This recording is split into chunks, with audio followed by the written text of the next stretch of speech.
And now, introduce today's guest.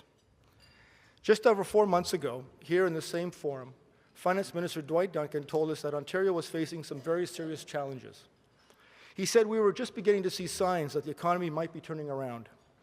Financial markets were starting to show some positive trends, and there were even some evidence that consumer confidence was returning, marked by a modest upswing in the housing market. While Minister Duncan had every confidence that the Ontario would overcome the obstacles it faced, he remained cautious. We were not out of the woods yet, he said, and there was a lot of work against us. Our ties to the U.S. economy, the job losses that Ontario suffered, especially in the auto sector, and the high value of the Canadian dollar didn't bode well for a quick recovery.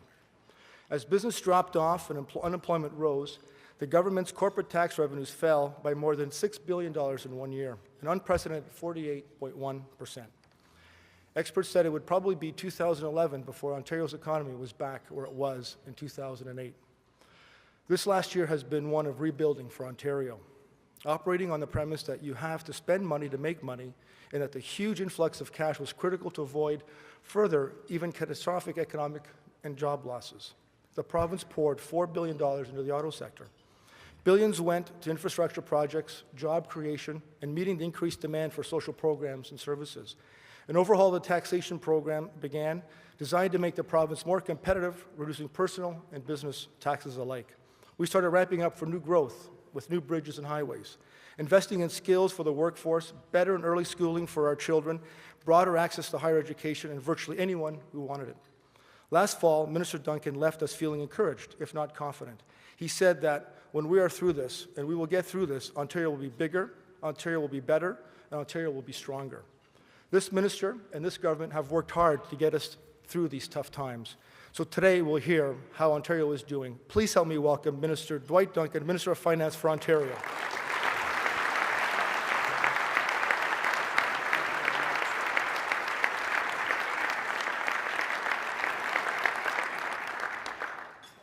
John, thank you very much. Many of you will know that John and I have been friends for many years, although we're on different sides of the political spectrum.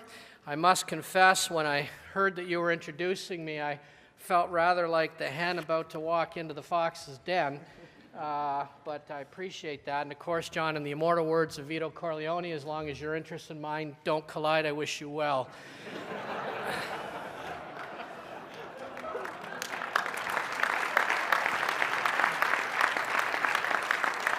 This has been quite a heady week for finance ministers. British Columbia reported on their budget plans. My colleague Jim Flaherty presented his budget yesterday, and now I'm here to do a little bit about what the spinmeisters call preconditioning.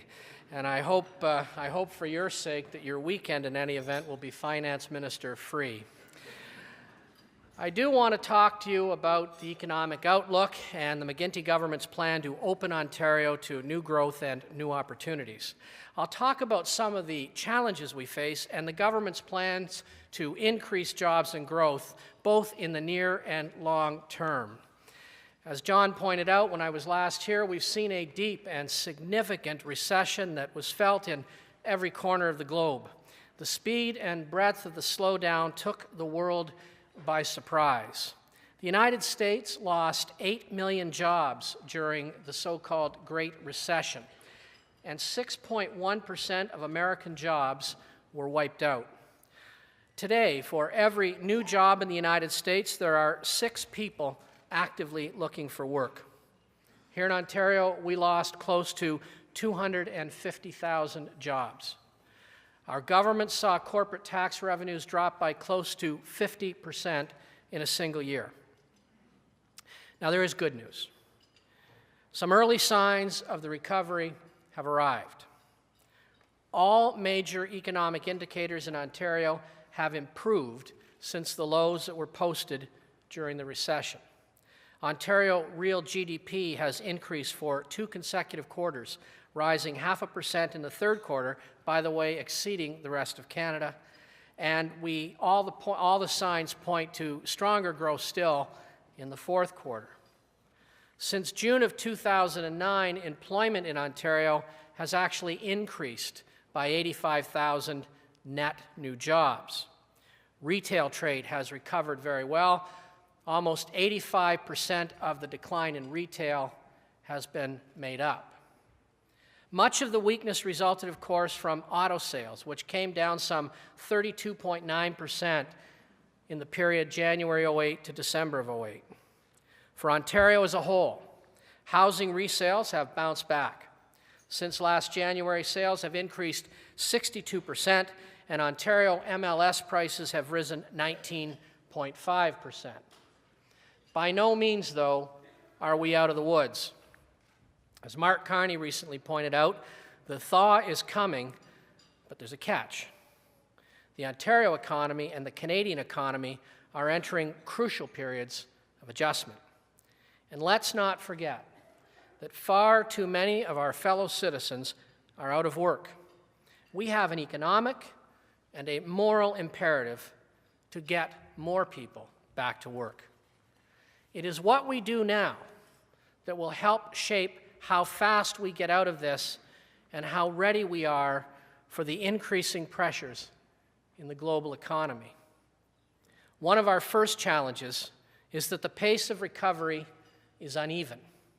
Overall, we're doing better than some of our neighboring American states.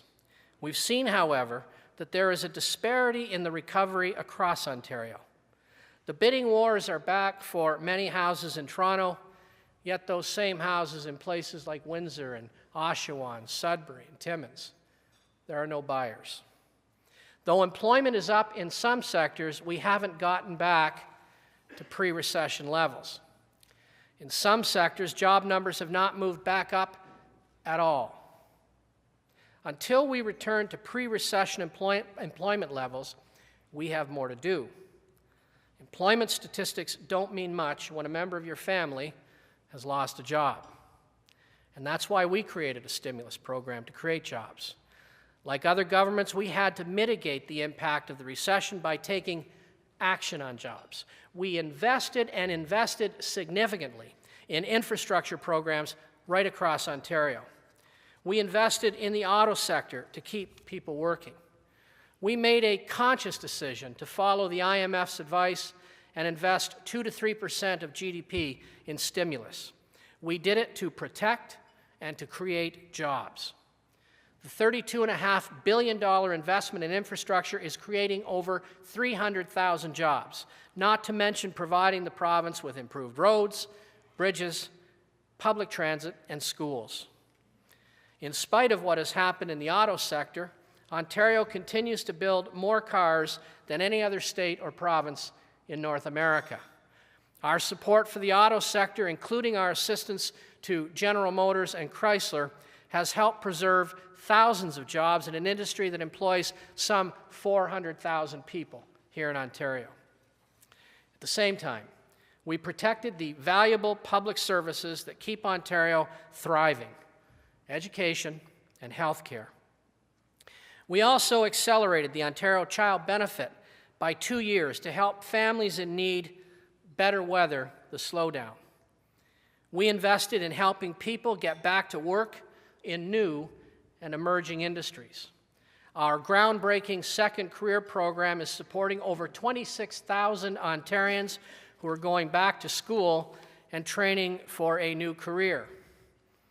Our plan is working, but there's more to be done. And I think what I was most proud about last year with our budget and with our tax plan and all that we did was that we had, on the one hand, the support of all the big bank and financial sector economists, and on the other hand, we had the support of virtually every anti-poverty group in Ontario. I was having a beer at Mullins on Bay Street one night, and there was this fella inside with a BlackBerry taking pictures of me. He looked a bit like an anarchist. He was a young guy, and I was a bit nervous about that. And he said, "Don't worry, Minister Duncan." He says, "I want to take your picture, and I'd like to get my picture taken with you. I'm part of the Anti-Poverty Coalition. Your government has done more to create jobs and to put money in people's pockets and help them through this than any other government in the world." And that was a moment I was very proud of. I don't think he'll be out greeting the G8 folks when they get here in June, but I took some solace in that. During the recession, we needed to position Ontario for new jobs, and we continue to do that. But now we have the additional pressure of needing to position Ontario for long-term sustained growth. Mr. Flaherty laid out his plan yesterday, and it's what I described as a stay-the-course budget. The federal government is wrestling with the same challenges that governments all over the world are facing. We were pleased to see that the Canada Health and Social Transfers have been extended for another year, though at the same time we're concerned about the expiration of skills training dollars and childcare funding. In Ontario, we have a balanced and responsible plan to manage our finances prudently. We know that if we want to maintain strong public services and attract investment, Ontario needs to get back to a solid financial footing. Let's remember where we were a few short years ago. I don't know how many of you know this. We've only actually balanced, I think, 8 budgets in the last 20 years. And 3 of those were ours. 5 years ago, we inherited a deficit, and we eliminated that deficit in record time. And then we followed, as I said, with 3 successive balanced budgets. And then the recession came, and like other places in Canada around the world, Ontario has incurred a deficit in order to create jobs and protect those public services. Allowing deficits to continue without a plan to eliminate them is untenable. To start with, we're facing a demographic ticking time bomb. Looking out at this audience, I see a lot of baby boomers. We baby boomers started out as Mouseketeers. We grew into flower children and hippies. We went to discos in the 70s. We wore our hair far too thick in the 80s. We became yuppies. And yes, ladies and gentlemen, on January 1 of this coming year, we become senior citizens. And that has an enormous impact on all governments. A significant risk for Ontario and other governments is the possibility, some would argue a probability, in addition to that challenge, the challenge of rising interest rates. Interest rates are at an historic low, and government borrowing is at an historic high. For every 1% increase in our forecasted interest rate, Ontario would pay an additional $520 million per annum in interest costs. Every dollar that goes to interest costs is a dollar that cannot go to health care or education. That's why in my upcoming budget, we will lay out a plan to return the budget to balance. We will not put economic growth at risk by cutting too much too fast, but we will proceed to get our spending back and get our books back to balance. We will continue to make responsible choices and at times difficult decisions. We will do so in a fair and balanced way. Roger Martin pointed out in his most recent task force on competitiveness that since 1990, Ontario has fallen behind our peer states in per capita GDP. The consequences for not realizing our full prosperity are real. So now we must focus on building a new foundation for economic growth in Ontario. Our job is to help create an environment for economic competitiveness, an environment for Ontario to reach its true potential. And that's why on Monday, the speech from the throne will focus on growing our economy. Growing stronger requires that Ontario be open to change and open to new opportunities. We see the need for Ontario to be more open to global trade, more open to investment, more open to new ideas, and more open to new people. Open Ontario is a 5-year plan to build a new foundation for economic growth and jobs. We've already laid out some important aspects of this plan with 2 important initiatives. First, tax modernization, and second, green energy. Our tax plan for jobs and growth has been getting strong support, as I indicated earlier, from many sectors of the economy.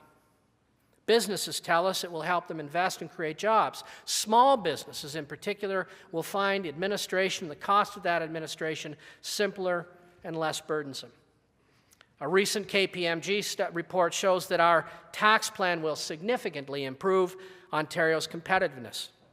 Personal income taxes were reduced on January 1 of this year, and on July 1, we're reducing corporate income taxes and moving ahead with the HST, all of which will help create jobs here in Ontario. Jack Mintz notes that our tax measures will have a dramatic impact by significantly lowering the tax burden on new business investment and increasing capital investment by some $47 billion. The research suggests that by 2020, we will see an increase of household income of up to 8.8%.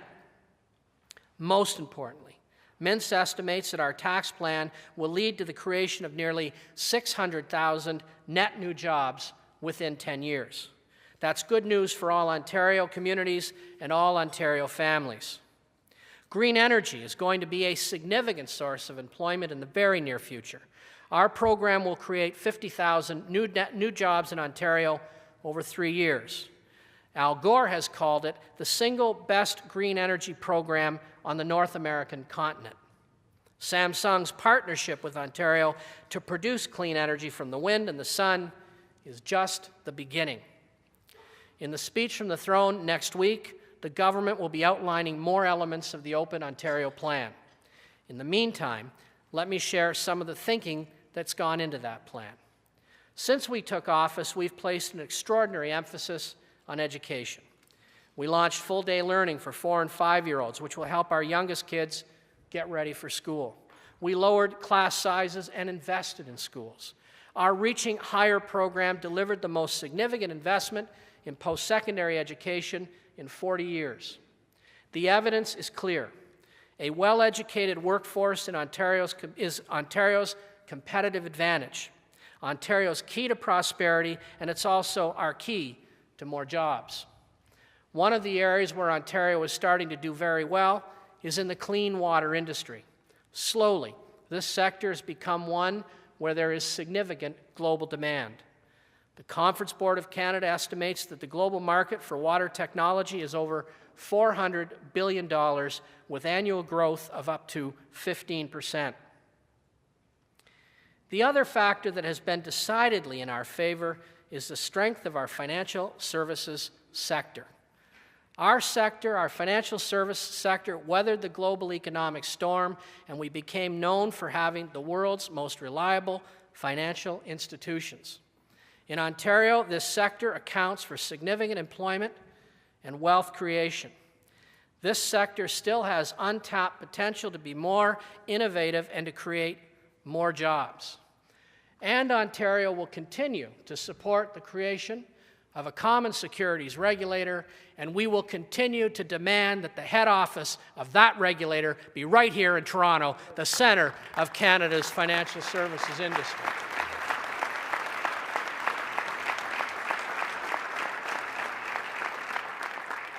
Northern Ontario has much more to offer the world. Our first diamond mine opened in 2008. Now people are talking about the Ring of Fire. That is a Johnny Cash song, but it's something much more important than that. It's an extraordinary find near Hudson's Bay. It may contain the largest chromite deposit in the world. Chromite is the metal that gives stainless steel its shine. Forbes magazine called it the accidental gold rush. Chromite and diamonds are both a significant boon to our mining industry and to those communities nearby the mines, and we need to help them create more jobs in that region. So I look forward to working with the North and all Ontarians on these very exciting developments. Before I conclude, I want to talk about one last thing. As many of you have heard, we are doing a thoughtful review of government business assets to determine if we can do more to turn them into generators of jobs and growth. The upcoming throne speech and budget will not announce the sale of any asset we currently own. We will, however, continue to examine whether our government businesses could be unleashed to provide new jobs and economic opportunity for Ontario families. There are new models for maximizing assets that protect and preserve the public interest. It is possible to significantly increase revenue and maintain regulatory control. The question we are grappling with is, are our assets being maximized to the advantage of all Ontarians? As we review and research our options, we've established a number of principles. Government regulation and protection of the services provided to Ontarians are critical. Any changes to the structure of our assets must create jobs and growth. The bottom line is simple. Our objective is the long-term interest of all Ontarians. On Monday, you'll be hearing more about our Open Ontario plan through our speech from the throne. In the coming weeks, we'll breathe life into that plan and lay out a plan to eliminate our deficit through the budget. We all have tough work to do, and we all have a duty to dedicate ourselves to it. I consider it my primary task to help position Ontario for jobs and prosperity while managing our finances prudently. Ontario has the raw material to build on its strength as a global innovator and a competitive force in the global marketplace. We've become a leader among provinces. We've been a leader among our competitor states. Now, in this new environment, we need to be a global leader. Ontario's doors need to be open to trade, open to students, open to global opportunity. In so many ways, Ontario is a global leader in mining, in financial services, in education, in healthcare, but we can do better still. We have what it takes here in Ontario to be the best. Our Open Ontario plan will help us get it there, and I know working with people like you throughout this great and abundant land, as I said 4 months ago, we will be bigger, we will be better, and we will be stronger. Thank you so much for having me today.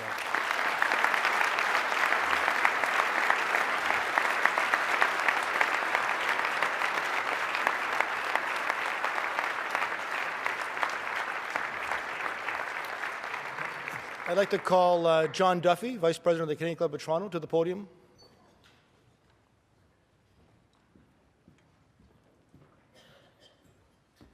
Thank you, John. I'm the Liberal John who gets to thank the Minister after the Conservative John. Minister, from the depth and quality of the content and the ideas that have been put before us at lunch today, you'd certainly never know that this is a government that is currently prorogued. You are all obviously working very hard during this brief downtime, and we look forward to the throne speech and the budget. You're certainly not wasting your full 3 days of prorogation with any beach time. Let me just say, I think there's an enormous amount for us to digest here, not just the very good food that we're going to be having, but intellectually. We're obviously on a track towards a pretty important budget and a pretty important speech from the throne here in Ontario at a time when public policy is in motion. I just wouldn't want to let the opportunity go by to note the breadth and expansiveness of the vision here. This is not obviously a minister who is simply focusing on the narrowness of the balance sheet or on a P&L. There's a vision here for all of society and our whole economy and what we're trying to do here as a collectivity and as individuals and families. I think that's really important, and to do that at the same time as avoiding both the ease of a stand-pat position and the snares of ideology, to say things like we will review what government does and we'll do what makes sense. We'll do it not because we want to or we think it's ideologically a great idea or it gives us a kick, but we'll do it and see what makes sense for Ontarians and our economic prospects. That is really hopeful. That is the kind of leadership for which I think everyone here is really grateful to you and the Premier. So thank you for sharing it with us today, Minister. Appreciate it.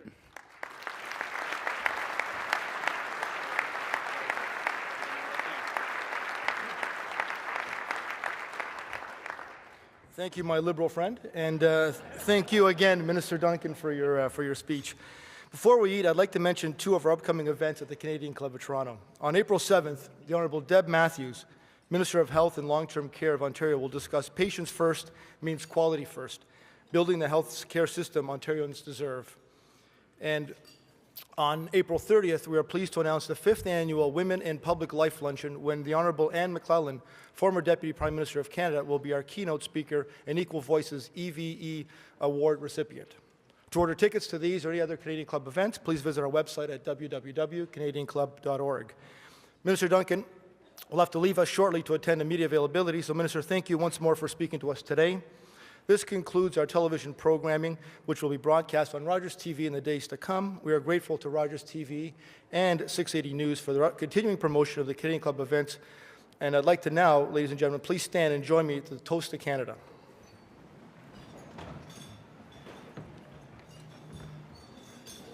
To Canada.